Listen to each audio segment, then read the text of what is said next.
नमस्कार, आपकी बात मध्य प्रदेश में आप सभी का स्वागत है। आपके साथ मैं हूं अभिलाष मिश्रा। मध्य प्रदेश में चुनाव में भले ही 2.5 साल का समय है, लेकिन सोशल मीडिया पर सियासी जंग अभी से तेज हो गई है। दरअसल ट्विटर और फेसबुक पर कांग्रेस के आगे निकलने से बीजेपी के खेमे में हलचल तेज है।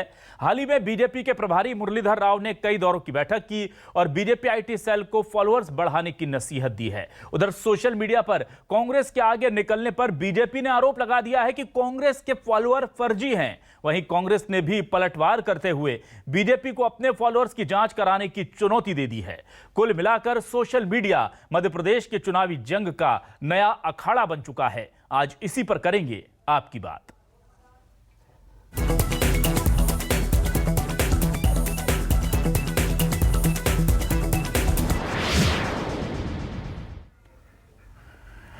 तो आपको याद होगा, सोशल मीडिया के सहारे ही बीजेपी ने एक सत्ता पाई थी और उस वक्त बीजेपी के वरिष्ठ नेता ने कहा था कि यह सोशल मीडिया आने वाले दिनों में हमारे लिए बड़ी चुनौती बनेगा।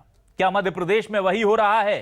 क्योंकि कांग्रेस सोशल मीडिया पर बीजेपी से एक कदम आगे नजर आ रही है और उसको लेकर जो सियासत हो रही है उसकी बयानबाजी की एक बानगी आपको दिखा देते हैं।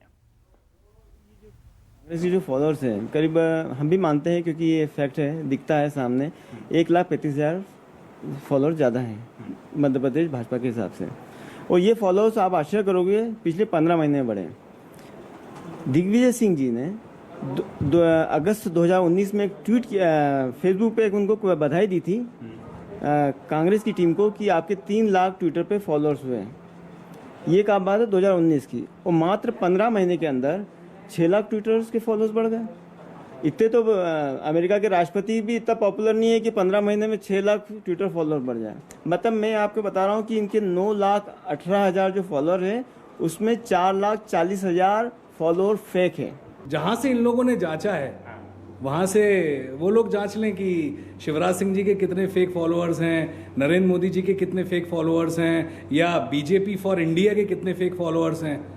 तो ये एक झूठ का पुलिंदा है भाजपा, जो भ्रम फैलाना चाहता है, हर जगह फर्जीवाड़ा दिखाना चाहता है। मैं आपसे बोलना चाह रहा हूँ, बीजेपी कह रही है कि 48%, मेरे आंकड़ा तो नहीं पता था, आप बता रहे हैं कि 48% बता रहे हैं वो, मतलब 50%। तो वो Shivraj Singh Chouhan, BJP for India, Narendra Modi, जिस वेबसाइट से उन्होंने निकाला है, कि ये वेबसाइट से निकाला है ना उन्होंने कि फेक फॉलोअर्स हैं इनके, तो वो अपना पता कर लें पहले खुद का। तो सुन लिया आपने दावे और उसके ऊपर जो आरोप प्रत्यारोप का दौर चल रहा है। ऐसे में न्यूज 24 मध्य प्रदेश छत्तीसगढ़ पूछ रहा है बड़े सवाल। क्या है हमारे सवाल, आपको दिखाते हैं। एमपी में सियासत का सोशल मीडिया वॉर। जी हां, क्या यही चल रहा है मध्य प्रदेश में?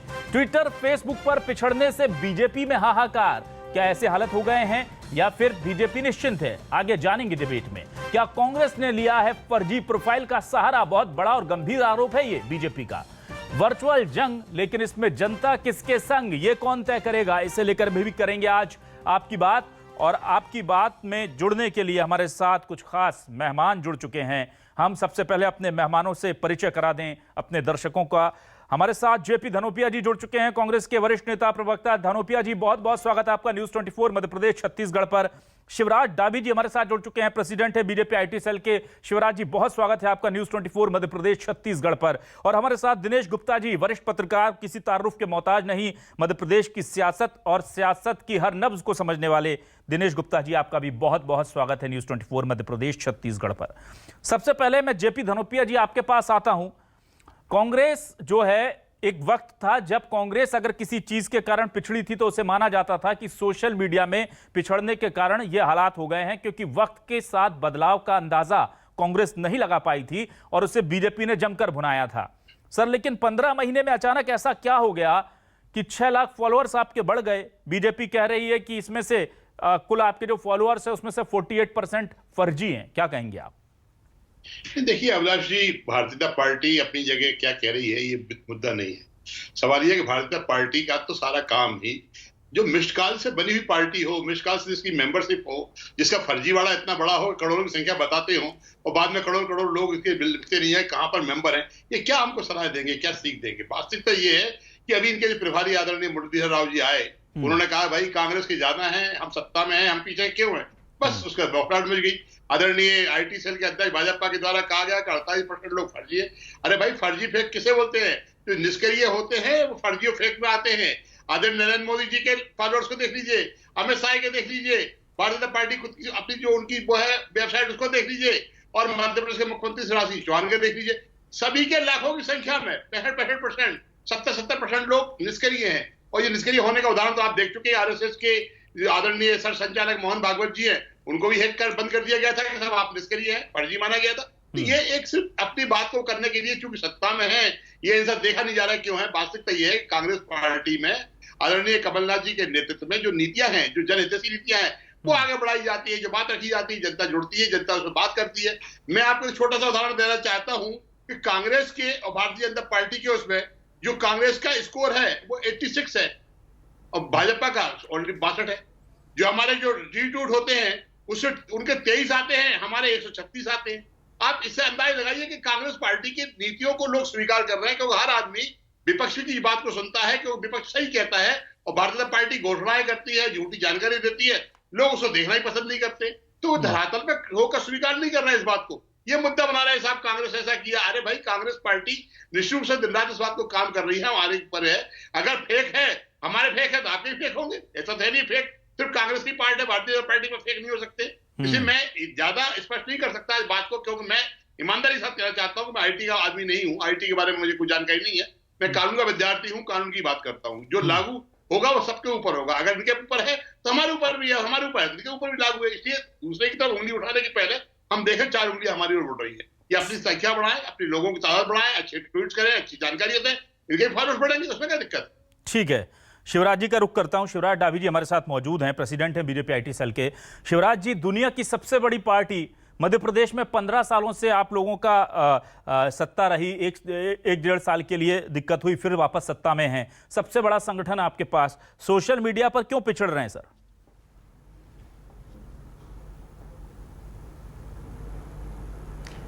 देखिए, मैं आपको सबसे पहले एक मानसिकता बनी हुई है कि नंबर ऑफ फॉलोअर्स के कारण हम सोशल मीडिया पे पीछे हैं जी। नंबर ऑफ फॉलोअर्स ये क्राइटेरिया कभी फिक्स नहीं होता है कि हम सोशल मीडिया में कितने आगे या पीछे हैं। ये जो बहस है ये कांग्रेस ने शुरुआत करी है। सबसे पहली बात मैं बताना चाहता हूँ कि भाजपा एक कैडर बेस्ड पार्टी है, जहाँ हमारे वरिष्ठ लीडर हमको सुझाव देते हैं, सपोर्ट करते हैं और आगे उसको कैसे इम्प्रूवमेंट करता है, ये सब बातें होती है। तो हमारे माननीय पीर मुरलीधर राव जी ने अगर बात बोली कि इसको अपने को और आगे करना है, तो ये बात हमारे यहाँ ओपन फोरम में, क्लोज फोरम में होती है, ये बातें, उसमें कोई बड़ी बात नहीं है। अब उस चीज़ को कांग्रेस ने एक मुद्दा बनाया, उन्होंने अपनी कॉलरोजी करी और क्रेडिट लेने के हिसाब से अपने कांग्रेस के ऑफिशियल अकाउंट पे उन्होंने कंपैरिजन डालना शुरू कर दिया और अलग अलग सिस्टम से व्हाट्सएप पे अपने पत्रकार मित्रों को ये भेजने लगे अपना क्रेडिट लेने के लिए कि देखो हमारे 1,35,000 फॉलोअर ज़्यादा है। तो अब हम क्यों चुप रहते हैं? क्योंकि 2018 के पहले हम उनसे 2 लाख फॉलोअर्स हमारे ज़्यादा थे।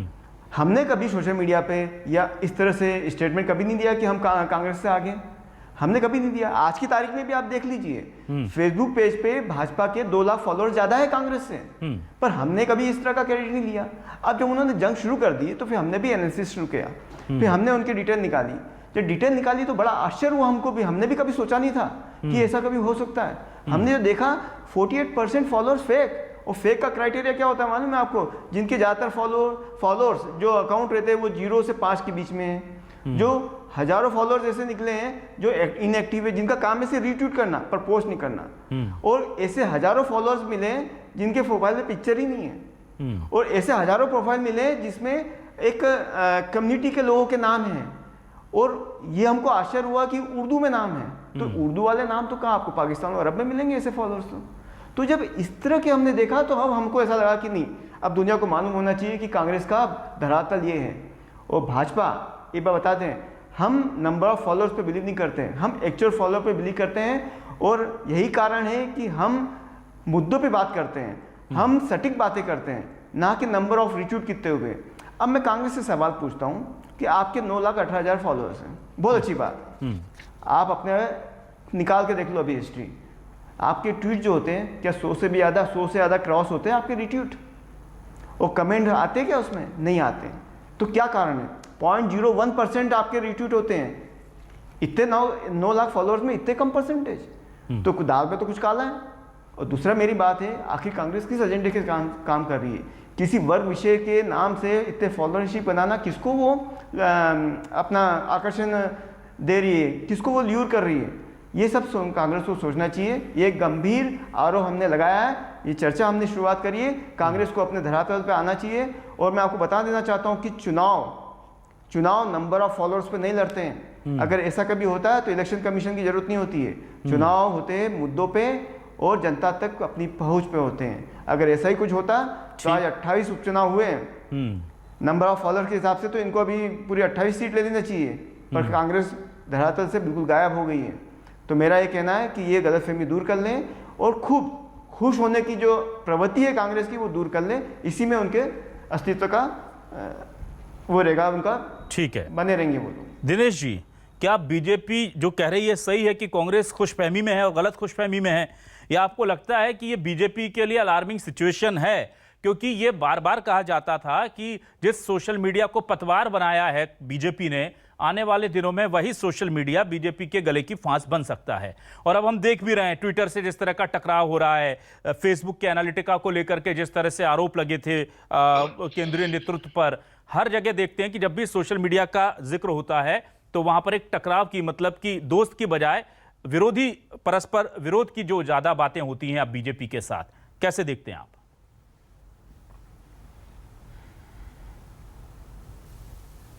है कि वर्चुअल हो या एक्चुअल हो, जनता विपक्ष के साथ एसोसिएट कर रही है। और ये चिंता हम देख भी रहे हैं कि चिंता सामने आ रही है, सत्ता पक्ष की चिंता है, राजनीतिक दल है। यदि राजनीतिक दल में कहीं भी ये लगता है कि हम आज की तारीख में सोशल मीडिया बड़ा माध्यम है, वो फर्जी है, असली है, ये तो वही वाली कहावत होता है कि चलनी कहे सुई से तेरे पेट में छेद। मतलब ये तो एक दूसरे पर यदि राजनीतिक दल इस तरह के आरोप लगाएंगे तो मुझे लगता है कि ये वास्तविकता नहीं होगी। क्योंकि जैसे 2018 की बात करें, 2018 में यदि कांग्रेस के फॉलोअर कम थे तो रिजल्ट क्या हुआ? देखिए, ये सब चीजें जो सोशल मीडिया पर है, जनता खुद हमारी इतनी समझदार है, उसे मालूम है कि मुद्दा कहाँ है और नेतृत्व कहाँ है। भारतीय जनता पार्टी की जो चिंता मुझे लगती है वो शायद कमलनाथ जी को नेतृत्व के लायक नहीं मानती। जिस तरह का उनको लगता है कि इतना जो है फॉलोइंग इसमें ज्यादा है तो लीडर भी नहीं है। जब लीडर नहीं है तो इतने फॉलोअर कैसे हैं? तो नेचुरल है कि आप कहेंगे शायद फर्जी है। तो कहीं ना कहीं ये हो सकता है कि भारतीय जनता पार्टी किसी गफलत में ना आ जाए ऐसा कि ये जो है ये फर्जी है। क्योंकि एक्चुअल ग्राउंड पर यदि कांग्रेस पार्टी अपनी इसी तरह से पकड़ बनाती गई 2018 की स्थिति की तरह, तो शायद भारतीय जनता पार्टी के लिए चुनौतियां और भी जो है कठिन हो जाएंगी। जो हम देख रहे हैं कि उनके नेता भी इस बात को, जब बाहर आई है किसी प्लेटफॉर्म पर जब बात कही जाती है तो कहीं ना कहीं एक जो है चिंगारी तो होती है ना, धुआं उठता है तभी ये बात होती है। चिंता स्वाभाविक तौर पर ये चिंता का विषय है कि कांग्रेस पार्टी के पास अब चेहरा भी नहीं है। ज्योतिरादित्य सिंधिया भी वहां से चले गए, एकमात्र कमलनाथ चेहरा है ऐसा जिसके कारण कांग्रेस में कमेटी चल रही है। दिग्विजय सिंह को लेकर लगातार भारतीय जनता पार्टी आक्रामक रहती है, उनको कटघरे में खड़ा करती रहती है। तो जहां हम ये मान रहे थे कि सिंधिया के बाद जो है कांग्रेस पार्टी का भविष्य क्या होगा, जब वहां उसके ट्विटर पर फॉलोअर ज्यादा होंगे तो निश्चित तौर पर ये भारतीय जनता पार्टी के लिए चिंता का विषय होगा। बिल्कुल। मैं आता हूं जेपी धनोपिया जी। 15 महीने में यह कहा जा रहा है कि सोशल मीडिया ने आपके बहुत ज्यादा तरक्की कर ली, और जितना मुझे याद है 15 महीने पिछले हम देखें तो कोरोना काल के हैं, केंद्र और राज्य में बीजेपी की सरकार थी। क्या आप ये भी वजह मानते हैं कि इस संकट के दौर में जो सरकारों की जिम्मेदारी होनी थी केंद्र और राज्य की, उसको लेकर के कोताही हुई, जिसकी वजह से फायदा कांग्रेस को मिला? लोगों को लगा कि इस दौर में हमारे साथ खड़ा होना था सरकार को, और वो जो नाराजगी थी वो आपके फेवर के रूप में तब्दील हो गई, ऐसा आपको लगता है धनोपिया जी? अविनाश जी, आपने बहुत महत्वपूर्ण बात की है। वास्तविकता यह है कि कोरोना काल में जिस तरह से हालात बने, बीमारी के, लोगों की परेशानी के, काम धंधे बंद होने के या कार्यालय बंद होने के, और पढ़ा लिखा तबका निश्चित रूप से सोशल मीडिया के माध्यम से अपनी बात कहता रहा, सुनता रहा। और जो हालात मध्य प्रदेश में कोरोना से बिगड़े, उससे लाखों की संख्या में लोगों की मृत्यु हुई और सैकड़ों की संख्या में भारतीय जनता पार्टी ने बताया, लोगों में एक आक्रोश तो आया। भारतीय जनता पार्टी ने ना उनको बिस्तर उपलब्ध कराए, ना रेमडेसिविर इंजेक्शन उपलब्ध कराए, ना ऑक्सीजन उपलब्ध कराई। लोग एक तरह से भारतीय जनता पार्टी के खिलाफ हो गए। भारतीय जनता पार्टी के खिलाफ माहौल हो गया। जो मेरे मित्र शिवराज जी बोल रहे हैं कि साहब 28 चुनाव हुए थे, इनको तो जीतना चाहिए था, मैं फिर कहना चाहता हूं आदरणीय, अगर आपकी बात है पार्टी में और आपका अपना वर्चस्व थोड़ा बहुत भी है, कहिए अपने मुखियाओं से, आकाओं से कि सारे अरमान एक बार ठंडे कर लें, ईवीएम मशीन की जगह मतपत्र से चुनाव करा लें, दूसरा पानी के पानी हो जाएगा, मालूम पड़ जाएगा। ईवीएम मशीन की दम पर जीतने के बाद अगर इस तरह की बातें करके आप ये कहते हैं हमारा जीत का आधार ये है, तो ये आधार गलत है आपका। निश्चित से भारतीय जनता पार्टी अब आज की तक धरातल पर है, ये हालात हो चुके हैं। आज मध्य प्रदेश के अंदर नगरीय निकाय के चुनाव कराने की स्थिति नहीं हो पा रही भारतीय जनता पार्टी की, घबराहट मची हुई है, लोग उनके नीचे सब हुए हैं। 100 रुपए यूनिट, 100 रुपए में 100 यूनिट बिजली देने का काम किया था नहीं कमलनाथ जी ने। आज 5-5, 10-10 साल के वापस लोगों बिल आना शुरू होगा गरीबों के, उनकी पेंशनें नहीं मिल रही है, उनको सुविधाएं नहीं मिल रही है। क्या हालात हो रहे हैं आज, गरीबों के जीना मुश्किल हो गया है। और फिर आप कहते हैं फॉलोअर उनके क्यों बढ़ रहे हैं? अरे फॉलोअर तो बढ़ेंगे ना, क्यों नहीं बढ़ेंगे फॉलोअर? लेकिन जहां तक ये बात है, हमने नहीं उठाई, कांग्रेस ने कोई तुलना नहीं की और कांग्रेस तुलना में विश्वास भी नहीं करती। इनके ही नेता ने इनकी कमजोरियां दिखा के इनको डांट पिलाई कि क्या हो रहा है, हम सत्ता में हैं फिर पीछे क्यों, अभी तकलीफ हो रही है। तो आप अगर ये कहते हो कि हमारे यहाँ फर्जी है, तो आपके यहाँ भी है साहब। आदरणीय प्रधानमंत्री जी के 4.5 करोड़ फर्जी हैं जो रिकॉर्ड पे नहीं मिल रहे हैं, अमित शाह जी के नहीं मिल रहे हैं, शिवराज सिंह चौहान जी के 40 लाख लोगों को पता ही नहीं है कहां से हैं। तो मेरा कहना है जिस तरह आंकड़े आप हमें बता रहे हैं, आप अपने गरेबान में झांक कर देखिए, आंकड़े आपके भी वैसे ही हैं जैसे हमारे हैं। हमारे यहाँ गलतियां नहीं है, बेईमानी नहीं है, झूठ नहीं है। और जो आप कह रहे हैं एक विशेष वर्ग का हम आप लोग सपोर्ट ले रहे हैं, तो एक वर्ग के लिए आप लोग तो बच रहे, तो आप हटा दीजिए, दुनिया से विदा कर दीजिए उनको। एक वर्ग के लोगों से आपको इतनी नफरत और इतनी जिल्लत उनको लगती है कि आप उनका नाम नहीं लेना चाहते हो, शकल नहीं देखना चाहते हो। तो वो लोग भी तो इंसान है, इस देश के वासी हैं भाई। अगर वो जुड़ रहे हैं कांग्रेस पार्टी के साथ, फॉलो कर रहे हैं, तो आपको तकलीफ क्या हो रही है? आप न्याय करिए, सबको अच्छा सम्मान दीजिए, सब आपके साथ भी जुड़ जाएंगे। ठीक है शिवराज जी, ये बड़ा सवाल है क्योंकि जब पीएम मोदी ट्विटर पर सबसे ज्यादा फॉलोअर्स वाले इंसान बन जाते हैं, शख्स बन जाते हैं, तो बीजेपी उसे प्रचारित भी करती है, प्रसारित भी करती है। और उसमें बड़ी तादाद वो भारतीय होते हैं जो दूसरे देशों में बसे हैं, खासतौर से अमेरिका, ब्रिटेन, यहाँ के लोग होते हैं। तब कोई बीजेपी को उससे गुरेज नहीं होता। लेकिन जब कांग्रेस के कुछ फॉलोअर्स दूसरे देशों से आते हैं, दूसरे वर्ग से आते हैं, तो उसको लेकर के आपत्ति होती है। क्यों होती है सर? पहली चीज। दूसरी चीज, क्या आपको यह लगता है कि बीजेपी वाकई में सोशल मीडिया के काम को लेकर बहुत काम इस पर करने की जरूरत है? और बीजेपी को संजीदा इसलिए भी रहना होगा क्योंकि आप सत्ता में हैं, और सत्ता से नाराजगी स्वाभाविक प्रतिक्रिया होती है किसी भी लोकतांत्रिक समाज में। कुछ भी गलत होता है तो सत्ता के प्रति नाराजगी होती है। क्या आपको ये दोनों रीजन वैलिड लगते हैं सर?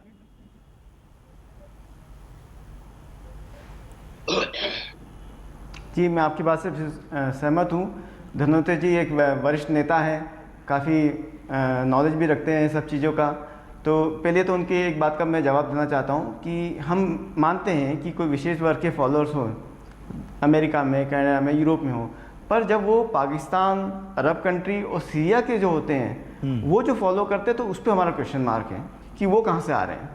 वो एक प्लान वे में चल रहा है। तो ये मैं आपको नॉलेज के लिए बताना चाहता हूँ। दूसरी बात, 15 महीने में 6 लाख फॉलोअर्स, मैं आपको गारंटी से देता हूँ कि इतना अमेरिका के प्रेसिडेंट के भी इतने कम समय में फॉलोअर्स नहीं बढ़ते हैं, ठीक है ना। तो इसको कहीं ना कहीं मैनिपुलेट करके ये सब फॉलोइंगशिप बढ़ाई गई है।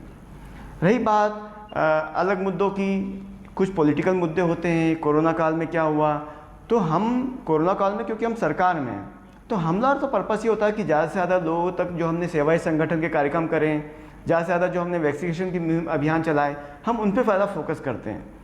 तो हमारा पर्पस सरकार में कोई भी मेन प्रायोरिटी उसकी होती है कि हम अपनी उपलब्धियां को, अपने किए हुए कार्य को ज़्यादा से प्रचार करें।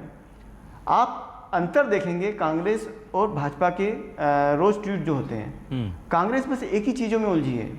उनके स्टेट्समैन ऐसे होते हैं, शवराज शवराज शवराज, मोदी जी को भी वो गाली बकना। आप सुबह से उनकी ट्वीट देखेंगे 8 बजे से एक ही चीज़ है।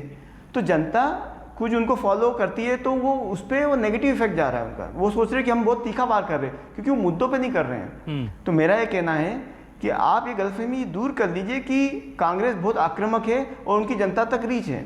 ठीक है। और ये आप मान के चलिए कि आप मध्य अवधि चुनाव कराने के तो पहले ऐसी जरूरत है ही नहीं। और 2023 के जो चुनाव होंगे ना, उसमें दूध का दूध पानी का पानी हो जाएगा। वो भाजपा अभी से आधा बहुमत के साथ आएगी, क्योंकि भाजपा अभी भी ग्राउंड पे जुड़ी हुई है। हमारे कार्यकर्ता आज भी ग्राउंड में बूथ लेवल पे सेवा का काम करते हैं, वहाँ के लोग, वहाँ की जनता उनको फेस टू फेस पहचानती भी है। अच्छा शिवराज जी, सिर्फ अपनी ट्विटर पे और सोशल शिवराज जी मीडिया पे एक सरकार चला बहुत, रही है। क्योंकि आप यूथ भी हैं और आईटी बीजेपी आईटी सेल का, जी शिवराज जी आप यूथ भी हैं, बीजेपी आईटी सेल की जिम्मेदारी भी संभाल रहे हैं। आपसे बहुत सीधा और बहुत मैं चाहूंगा बहुत ईमानदारी से आप इसका उत्तर दें।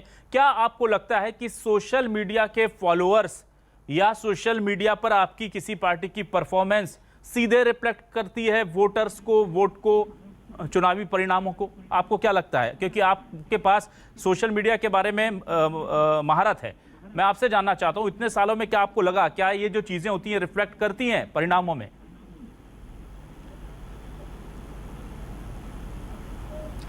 मैं आपकी बात से बिल्कुल सहमत हूँ, रिफ्लेक्ट करती है जी, ठीक है ना, पर उसमें अंतर है। उसमें अंतर ऐसा है कि नंबर ऑफ फॉलोअर्स के कारण रिफ्लेक्ट नहीं करती है, कि नंबर ऑफ लोगों को, जब नंबर ऑफ जो फॉलोअर्स हैं वो उन तक कितना पहुंचा है और उनका इन्वॉल्वमेंट कितना हुआ किसी मुद्दे पे। ठीक है। इन्वॉल्वमेंट, इंगेजमेंट जो हम बात करते हैं, टर्मिनोलॉजी यूज होती है सोशल मीडिया में, इंगेजमेंट ज़्यादा महत्वपूर्ण होता है और ठीक। भाजपा की इंगेजमेंट ज़्यादा है।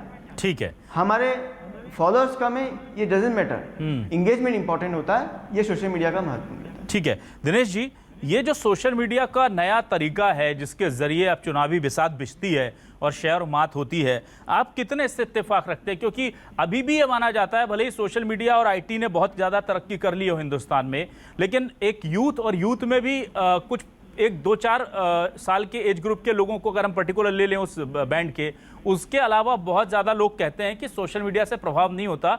लोग देखते हैं, उसको एक मनोरंजन के साधन के तौर पर लेते हैं, उस पर प्रतिक्रियाएं देते हैं, लेकिन जब वोट करने जाते हैं तो उनका पुराना तरीका होता है विकास का पैमाना और हमारे साथ कौन खड़ा था मुसीबत में। क्या ये अभी भी मध्य प्रदेश में मानसिकता है वोटर्स की?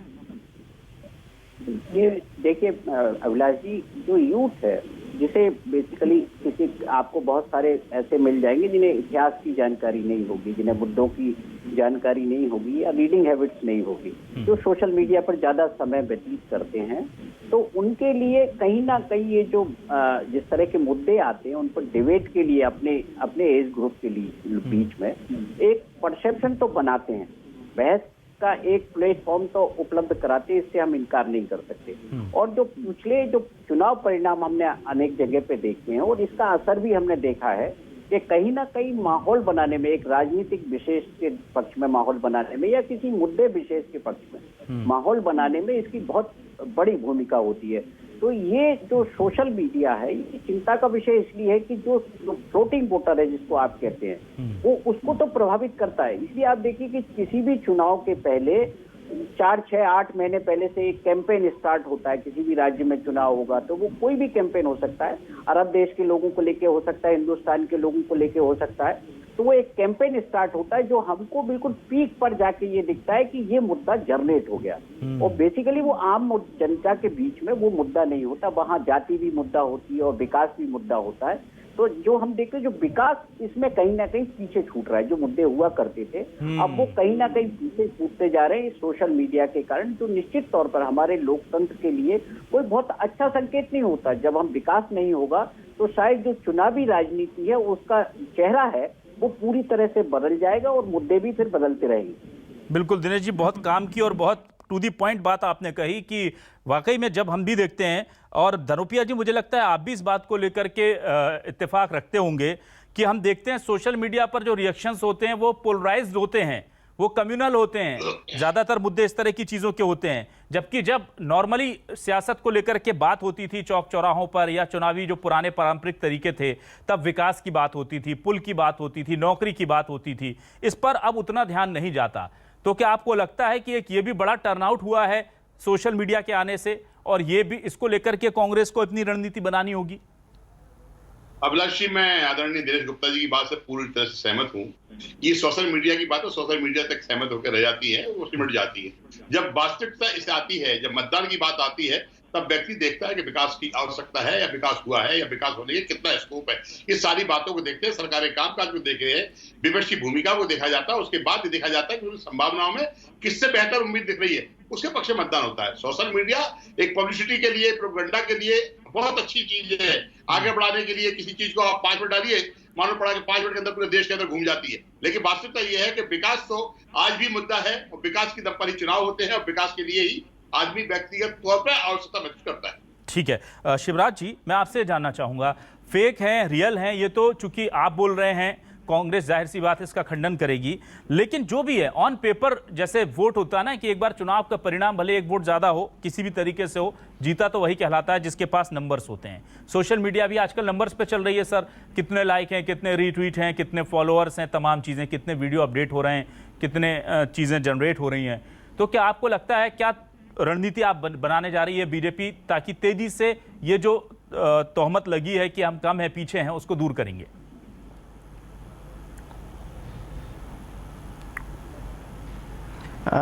मैं अपने वरिष्ठ पत्रकार दिनेश जी की एक बात से बिल्कुल सहमत हूँ। उन्होंने ये बात बोली कि चुनाव मुद्दे पे लड़े जाते हैं और सोशल मीडिया मुद्दा बनाती नहीं है। मुद्दा हमारे पॉलिटिकल लीडर्स, ठीक है, जनता बनाती है। सोशल मीडिया तो एक प्लेटफॉर्म है उन मुद्दों को जनता तक पहुंचाने का, एक मीडियम है। तो हम इस बात पे विश्वास करें कि सोशल मीडिया को मुद्दा बनाने की मशीन नहीं है वो, मुद्दा तो जमीन से आता है और सोशल मीडिया एक माध्यम रहता है कि उस माध्यम से हम ज़्यादा से ज़्यादा लोगों को वो मुद्दे की बात पहुंचा सकें और अलग अलग तरीके से पहुंचा सकें, ग्राफिक से, वीडियो से, इंटरेक्टिव तरीके से, ताकि जनता को ये मुद्दा समझ में आ जाए। और भाजपा इसी पे विश्वास करती है।